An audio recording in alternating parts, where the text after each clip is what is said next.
What's up, everybody? So, first thing, forgive me for the sound. I don't have any microphones or anything hooked up. I'm at my mother's house until a little bit later. But today, 7 months and 9 days sober, or 221 days sober today. Um, I want to start talking about the steps of AA that I work, right? There's many 12-step programs. The one I work actively is Alcoholics Anonymous. And there's a few reasons for that, okay? Number one, I am an alcoholic as well. Y'all just didn't see me through my alcoholic phase, which is a good thing because, fuck, it's crazy, right? Another reason is it's just where I was first brought to in recovery.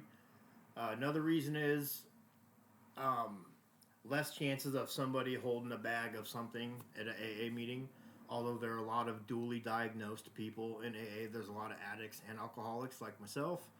But in NA, you can run across the occasional person, newcomer that's trying to get sober. And if you're still weak or you're just haven't hit your bottom or you're not done yet, there's more of a chance to, or an opportunity to get high. I've never ran into that problem, but a lot of the guys in my house go to AA as well. I still go to like one NA meeting a week, sometimes two. I like to mix it up. I even go to Celebrate Recovery sometimes, which is a more faith-based recovery. If you're a Christian and really into the faith-based recovery, Celebrate Recovery is a great option. It's usually at a church, and it's good stuff. You know what I mean? But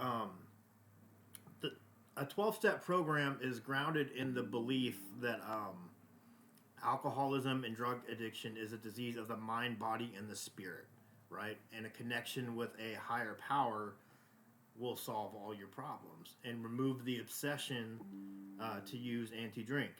And I have found that works. It really does work. And you don't have to, this doesn't believe that, like, you don't have to be some Christian or you don't have to be a religious fanatic to get sober.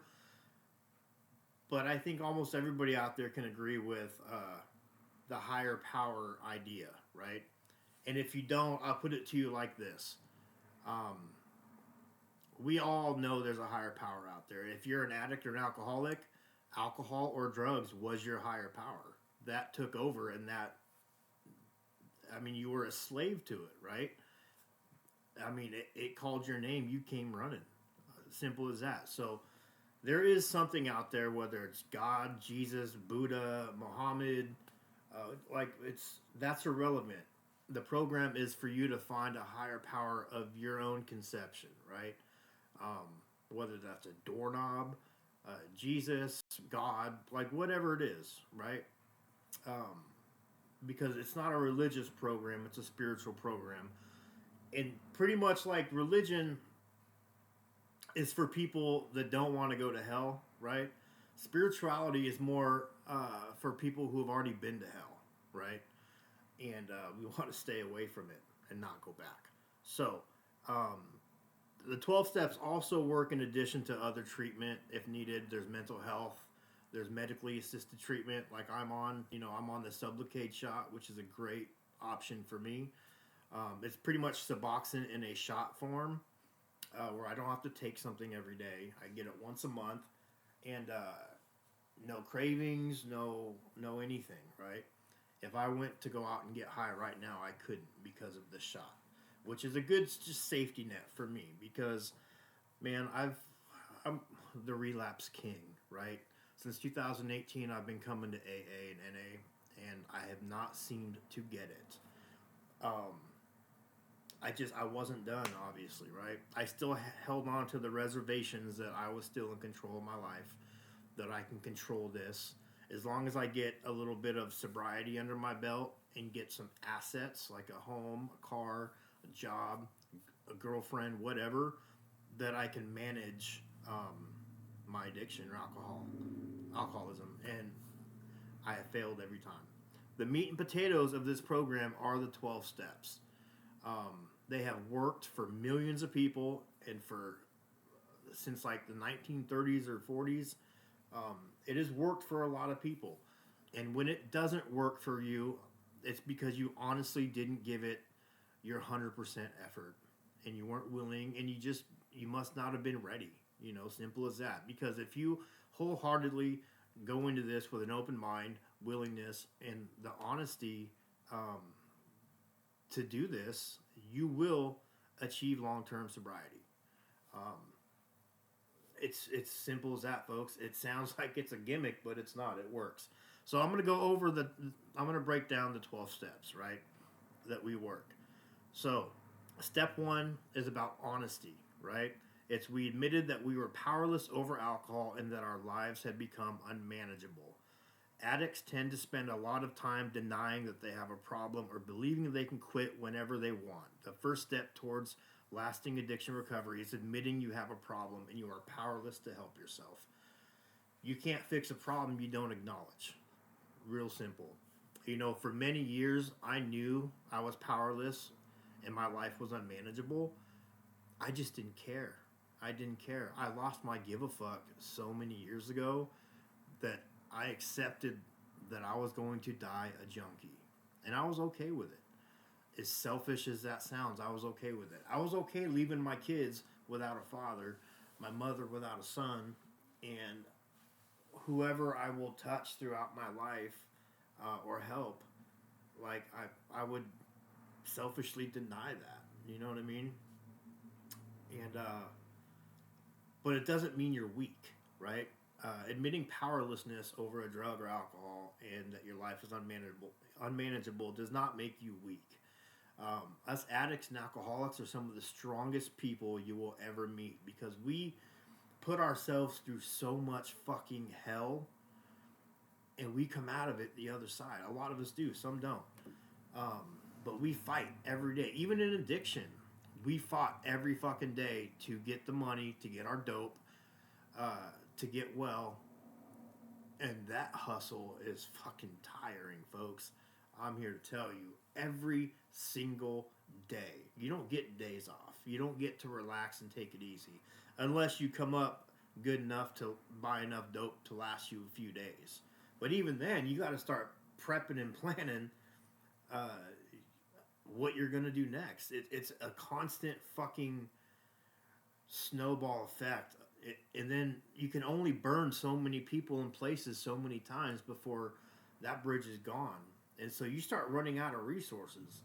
Then you start to think towards robbing banks, which I was going to do next. I have plotted out a few different bank robberies. And I'm just so glad. I even researched the laws. Like, okay, well, bank robbery is only 6 years if I don't brandish a weapon and I don't threaten to kill anybody. Okay, I could do this. 6 years, I'll be out in 3 or 4 or 2, depending on what I plead to. How sick is that, right? How sick is that? Pharmacies. I've cased pharmacies in small towns. I was going to break in the roof and go down and rob a pharmacy blind. I started a business, a moving service, for the sole purpose of being in people's houses so I could steal their medication or their valuables and sell them for my addiction. That's fucking terrible. That's like the lowest you can get. Now, not all. I mean, that's not the only reason I started the business many years ago. It was the only thing I was doing at the time. I was good at it. It paid good money. The economy hit in 2008, and so people were downsizing, could not afford moving companies at the rates they were charging. My father-in-law ran Beacons up here, and I worked for a lot of moving companies, so I thought I'd get my own truck, and I'd do it myself. And I made a lot of money. I supported my addiction and my family, my wife and 2 kids, with rent for like 5, 6, 7 years. But I also did a lot of damage to people. I stole a lot of stuff from people. Guns, weapons, jewelry, valuables, medication, lots of medication. This is back when doctors were handing them out like candy. And that's something I'll never be able to make amends for. You know, the only way I can make amends for that is by living amends, just living right.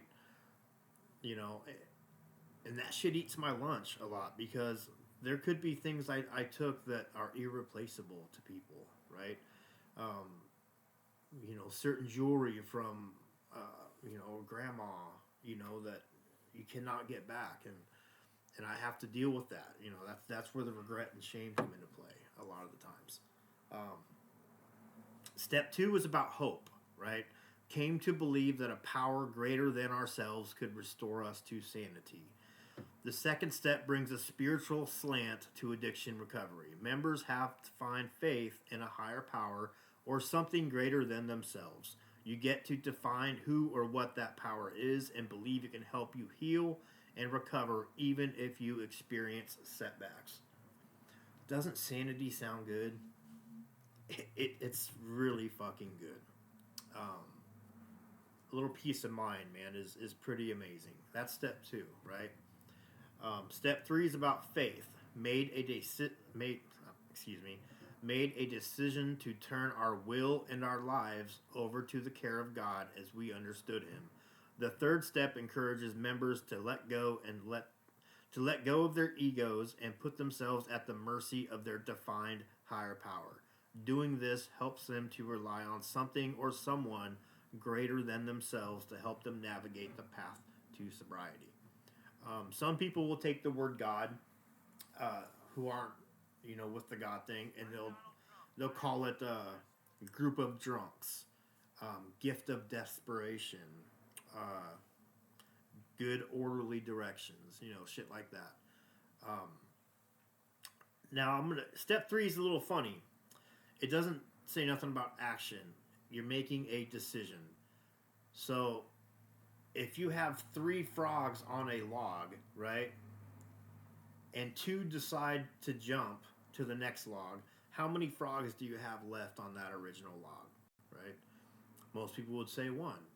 You have all 3 because all you did was make the decision. You didn't jump. You didn't take the action yet. It's just making the decision. So step 4 is when the work comes into play. And this is where I usually, and a lot of people, fall off. Because it's work involved, right? And it takes courage. Step 4 is about courage. Made a searching and fearless moral inventory of ourselves. Now, that's difficult to do for a lot of people because you have to look at your own shit. You have to look at the damage you've done. You have to look at the people you've hurt, your resentments, all that shit. Your sex conduct, all that shit you have to look at. Step 4 allows members to perform an honest character and behavior evaluation so they can devise strategies to overcome defects that may have contributed to their alcoholism or addiction. A personal appraisal takes courage, as members may have to confront some painful and uncomfortable truths about themselves. Guys, we're all fucked up. We're all fucked up. Hang tight, I'm turning the light on. Hold on.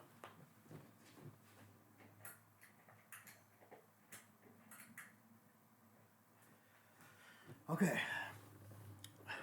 Yeah, we are all fucked up. We all have defects. We all have, shit wrong with us. Not just addicts or alcoholics, but everybody in general.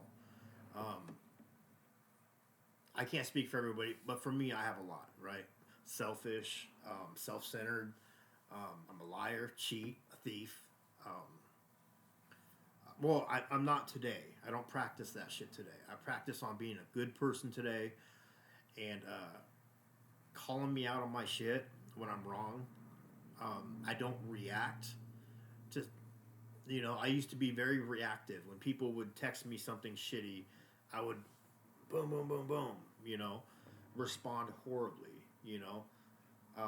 the only thing I have control over is my reactions to things. That's it. And so I've learned to pause, take a step back, breathe, pray about it, think about what I want to say, think about all my options before I execute. Before I hit send on that text message, I will explore different options. How is that person going to feel? What is it going to solve? Is it going to help the situation or is it going to hurt the situation? I've learned to take a step back, which is good. Now, step 5 is about integrity, okay? We admitted to God, to ourselves, and to another human being the exact nature of our wrongs. So, the individual will have to speak openly about their defects to God, themselves, and another human being. Step 5 seeks to help members grow out of the guilt and the shame of addiction so that they can begin to live more honestly. So, pretty much step 4, you're going to have some instructions. You're going to write down a bunch of stuff. I won't go into detail what it is, but it's, people you have resentments towards. What was your part in it? Whether you think you had a part in it or not, everyone usually does. You'd be surprised. Okay, so and then you're gonna write down the people, your sex conduct, people you've hurt in relationships. You're gonna write down people, places, and principles and institutions. Or not places, but people, principles, and something. Right, I'm not there yet. And you're gonna get it all on paper. And then you're gonna write down what it affected, what was your part, blah blah blah. You go through this whole writing process, and then you get with your sponsor and you do what's called a fifth step. Right? You go over all of it with your sponsor. I've never got to that point. Well, I did once, but it was half-assed, and I was using, and so it didn't do anything. Okay, now step 6 is the willingness. We were entirely ready to have God remove all of these defects of characters, right? All the bad shit, you want it gone, right? That step 6 arises from the belief that one cannot get rid of bad habits that cause addiction without some assistance from a higher power. The individual must also be willing to let those defects go without looking back. You want them gone, get rid of them. Step 7, humility. Humbly ask Him to remove our shortcomings. When they say Him, they mean God, or your higher power, whatever that is.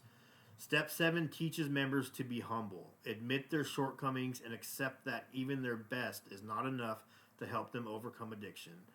Humility helps members realize that while they are responsible for exercising their free will to make responsible choices, relying humbly on a higher power is also a critical component to recovery. Step 7 is about aligning one's own will with that of one's own higher power. By going to meetings and hearing other people's stories, and by honestly trying to connect with one's own higher power, one begins to open channels of intuition that were previously blocked by addiction. Step 7 is reaching to a higher power for help, to restrain oneself from using one's own will for selfish purposes. There's something magical with that, okay? And I'm not even bullshitting. Like, you go through these steps with a sponsor the way it's supposed to. I haven't experienced it, but I have heard from hundreds of people that there is something magical here. Not everybody has that burning bush or that, like they don't all go through that. But something magical does happen. And it's part of the promises that the book talks about. So, step 8 is about love. We made a list of all persons we had harmed and became willing to make amends to them all.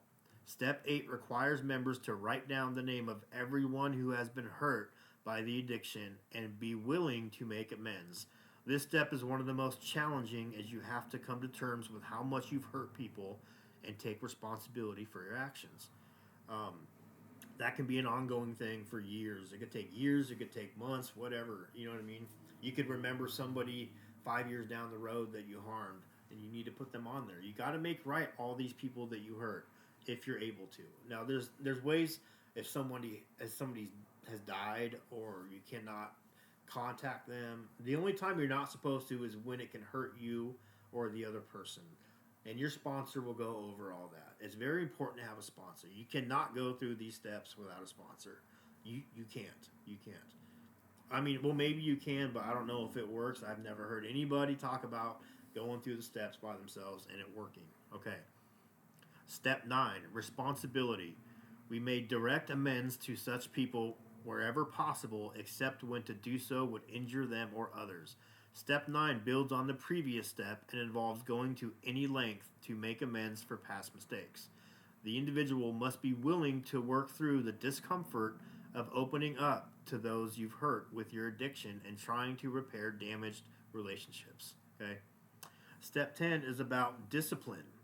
We continued to take personal inventory, and when we were wrong, promptly admitted it.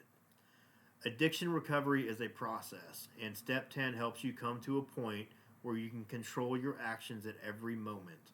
The idea behind this step is that you cultivate the discipline to maintain your progress for the rest of your life. Step 11, spiritual awareness. We sought through prayer and meditation to improve our conscious contact with God as we understood Him, praying only for knowledge of His will for us and the power to carry that out. Step 11 encourages members to remain in touch with a higher power by prayer and meditation, paying attention to inspiration or promptings as a guide for navigating their recovery journey. Step 12 is service. Okay, this one's very, very important.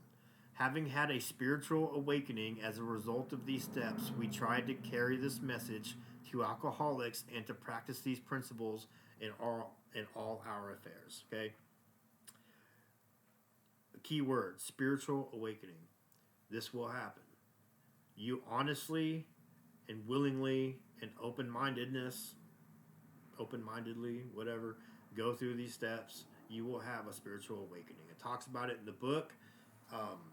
What that looks like is different for everybody, but you will have it. And it's about carrying the message. It's when somebody reaches out for help, like if you're a member of NA or AA, you need to be there for that person. That's where this is, passing it on. What was so freely given to us by somebody, that's where we become sponsors. We help others find their way. We're like a trail guide, right? There's a trail we've never gone down before. We need a trail guide to walk us through that trail. Once we get through that trail, we are now experts, right? Well, not experts, but we now have knowledge of that trail. Now we can walk with somebody else through that trail, just like we were. And hopefully they'll have the spiritual awakening that you have, After completing the first 11 steps of Alcoholics Anonymous program successfully, members are expected to guide other recovering addicts with their experience. Step 12 also involves practicing the AA principles in every aspect of your life. If you or a loved one is dealing... Oh, sorry.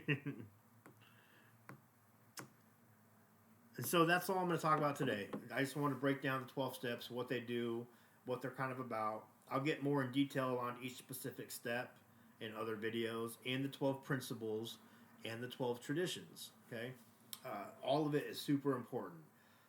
That's why this program has worked for so long. This is how I'm 7 months and 9 days sober, or 221 days, whatever it is. This is how. Okay? I got a new sponsor.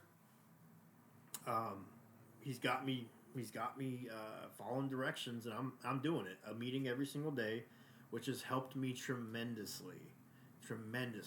It gets me out of my comfort zone. It gets me included with the recovery community. It gets me more engaged, and it gets me out of my head. It really does, because I've been in my head a lot lately, especially with the bullshit that went on with this girl. Man, it's stupid. I just find out days ago that it's because I responded to a comment on my YouTube to somebody that helped me and Blake out dearly before I went to treatment, and I haven't talked to her in forever, right? She reached out for Blake's address to send him a birthday present, and a present for my birthday that she had already had done before we stopped talking. Commented on a video saying that she's proud of me, whatever, and I responded back to it. And so now, because I corresponded with a fling, somebody in Spain I've never even talked to or met, yeah, so whatever. I'm glad that all unfolded the way it did, because that would have been a lifetime of chaoticness I didn't want to deal with. Anyways, I love you guys. Thank you for all your support, and no news yet on the TV show thing. I signed all the releases. I'm just in the process of uploading and sending photos and videos that have not been uploaded. They said I got a few weeks to do that, so I'll keep you guys all updated. Everybody else is good. Blake's good. I'm good. I love where I live. I'm comfortable there. It's like a family there, and I absolutely love it. I'm having car problems right now. It's dying left and right. I don't know what the hell's going on, but I start spring quarter of school March 31st, so I completed the first quarter, on to my second quarter. So I love you guys, and if you're struggling, man, please reach out, whether it's to me or somebody else, but you're not alone. And if nobody today has told you yet they love you, you already know I love you. And thank you for another day of my sobriety.